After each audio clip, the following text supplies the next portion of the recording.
Hey there, hope everybody's doing all right. Well, it's time to revisit Swiza, or Swiza, or Switza, or however you'd like to pronounce it. I think I'll say Swiza because that's what it spells in English, which is my native tongue, of course. But you know, Swiza is now the only other mass producer of multifunction Swiss pocket knives, other than Victorinox. And I can't really call these Swiss Army knives because as the sole knife supplier to the Swiss Army now, only Victorinox can lay claim to the term Swiss Army knife. So we'll call these Swiss pocket knives. Swiza began selling these in 2015, so they've been on the market now for about 5 years. Two ex-Winger executives went over to Swiza and helped them launch this foray into knives. You might remember that Victorinox had acquired Winger in 2005, and then they finally retired the Winger name altogether in 2013. But Swiza is an old line Swiss business, has been in business since 1904, first as a clock maker, then a watch maker. But recently, like Victorinox, they've diversified into other product lines like luggage and bags, and now knives.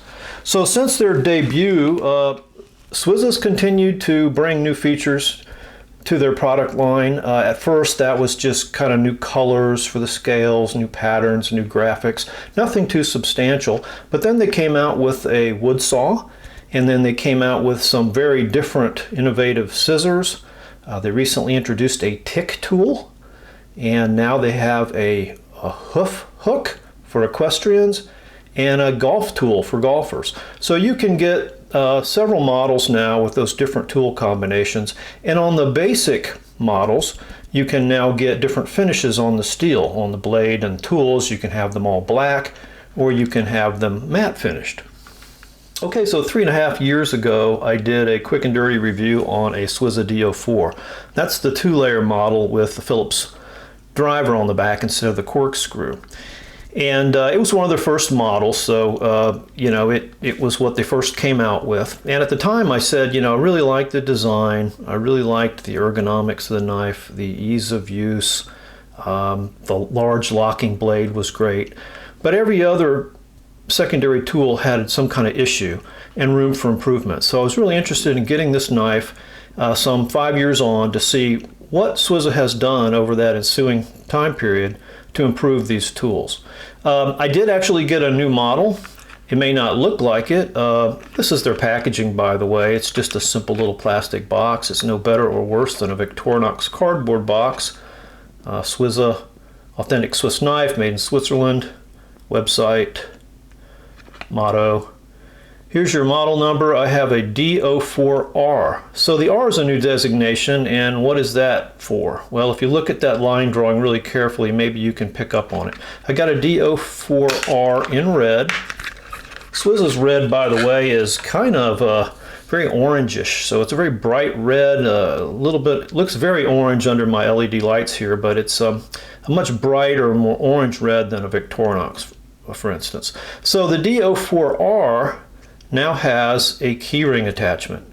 Oddly enough, there's no key ring on it, but they do give you the attachment. This is something that people requested or kind of complained about the original ones not having. There was no way to put them on a keychain or put a lanyard on them or keep them from just, you know, flopping around in your pocket. So now, at least on the D04, this is an option. I looked for it on other models but couldn't find it. Certainly on D04 it's now an option. I've passed that original D04 I did the review on along, and I no longer have it, but I did take screenshots from the video so we could compare the tools side by side. And the first issue with the original knife was the Phillips driver, and it was too pointy and would ride out of all but the smallest Phillips screws. So you can see here, comparing it with the old one, that they have broadened this and ground or rounded off this tip somewhat, so it should seat better in Phillips screws. I'll come back later and do a little video using the different tools in question so you can see how they operate now, but I think if I do that with this video it will be too long. So they improved that, that's good. Another issue they had, in my mind, was the cutout for the cap lifter on the screwdriver on the original model was way too big. And, you know, so large you could see that it went down past this wire bender notch almost all the way to the handle. And it made this part of the knife seem very thin, maybe weak to me. So you can see here they've changed that tool substantially too. This cutout is not nearly as deep, and it seems like the knife tool is a little broader here. So way to go. Kudos to Swiza for listening to feedback from users and buyers. So there's two tools that have been changed and improved a little bit. Then there was the issue with the can opener was that it was ground kind of funny on this side. It's always been profiled this way on this side. But on this side they just put like a flat grind on it, starting from right about here.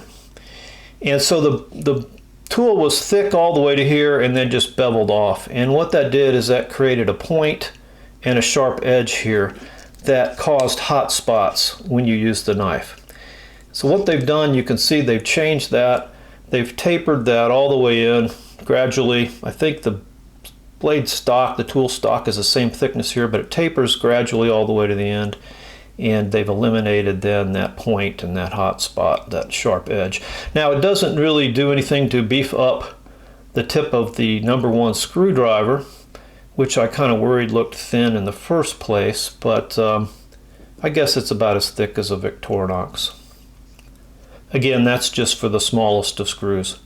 So one thing that Swiza did not do with this tool was to improve its closing tension. These have always had a really soft close. They come open all right, and they have fairly decent spring retention here, but for some reason they've never snapped back good. That's not a problem on any of the other tools. The screwdriver cap lifter has really good spring tension. It snaps both ways. It has a 90-degree stop, by the way. But this one's weak. And that brings us to the last tool, the awl. It also has good spring tension and really firm lockout. It comes right out the end, which I like. It's very sharp, very, very pointed.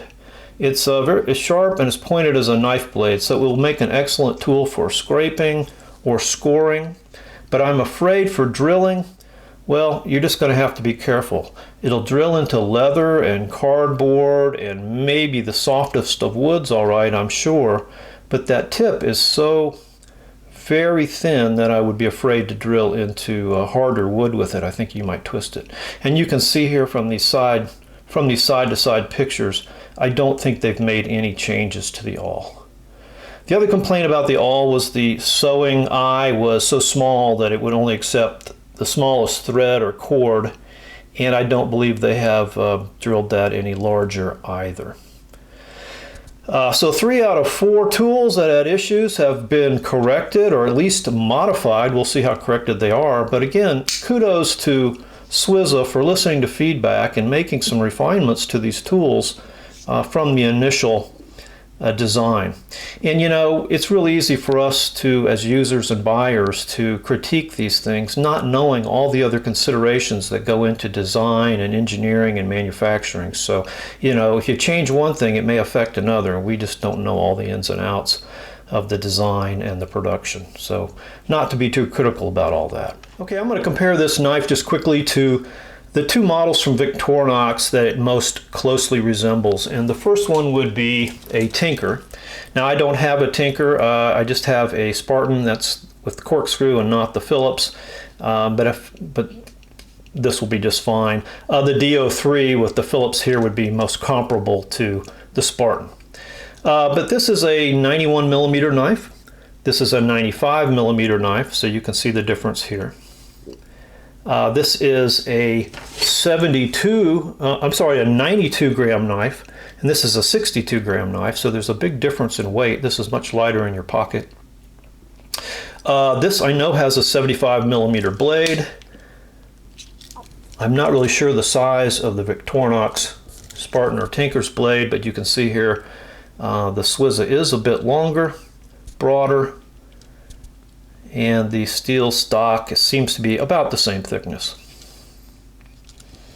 So what do you get on this knife that you don't get on this knife? Well, you get the locking blade, of course, and you get cutouts in the tools that makes it easier, I think, to get them open. You get, and this is maybe a little more subtle, but you do get stainless steel liners or plates. On the Victorinoxes, they're aluminum, which is nothing is wrong with that, but I have to think that these are stronger. I think they're a little better looking, and they're certainly smoother to the touch on the edges. Does make for a heavier knife though. Okay, so the next knife to compare it against would be the 93mm Alox Pioneer. Again, the Swiza is 95mm, so just a little bit longer. And the blade on the two is pretty similar, I think. The Swiza may have just a little longer cutting edge. Again, it's a little broader. And here you see that the Pioneer, aka Sturdy Boy, has a little thicker blade stock.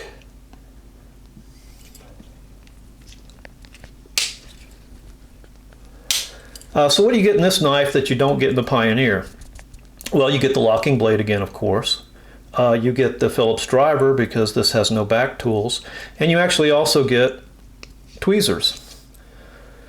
So I like the Swiza tweezers. They're stainless steel. They're a little beefier, I think, than Victorinox tweezers. And they've got a nice beveled edge, so they're very, very precise. Here they are against the Victorinox tweezers. It's a little hard to hold, but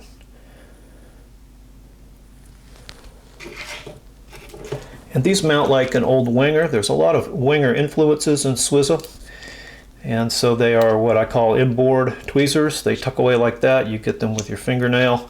There's no plastic tip, and there's no cutout in the scale, so you don't see them when you're looking straight on the knife. And while we're doing comparisons, let's just talk about cost. Cost is difficult because prices vary all over the place. So I'll just give you a couple examples. And this is in US dollars, but you can go to Swiss Knife Shop and get this knife delivered for $44. So yeah, it costs a little more because you can get a Pioneer delivered for $5 less at $39. And for $18 less, you can get a Tinker delivered for $26. So yeah, you're going to pay more for the Swiza. You get for that steel plates, a locking blade, cutouts to make it very easy to access all the different tools. Again, locking blade, rubberized grips. If those things appeal to you, I think it's well worth the money. I can tell you that for this one, I got it on sale at a place called ChicagoKnife.com, ChicagoKnifeWorks.com for $31. And they shipped it to me for just a little under $4. So just shy of $35, I was able to get this knife. Now, if you don't care about the lanyard attachment or the keyring attachment, you can get a DO4 from Chicago Knife Works for $26. And if you want to go with the DO3 with the corkscrew, you get all the way down to $24. So now we're talking. So there, we've revisited Swiza 5 years on. And first of all, I'd just like to say I'm glad they're still in business 5 years later because they took on some pretty big competition with Victorinox. The competition is good and it makes everyone stronger. I'm glad to see that Swiza has listened to feedback from buyers and users and made some refinements to their basic tools. And I'm glad to see that they keep innovating and bringing new tools and features to market. So if you like Victorinox and you just want to try something else, or you're a Winger fan and you want to come to Swiza to see what similarities there are between old Winger knives, you should give them a try. Okay, thanks for watching and have fun collecting.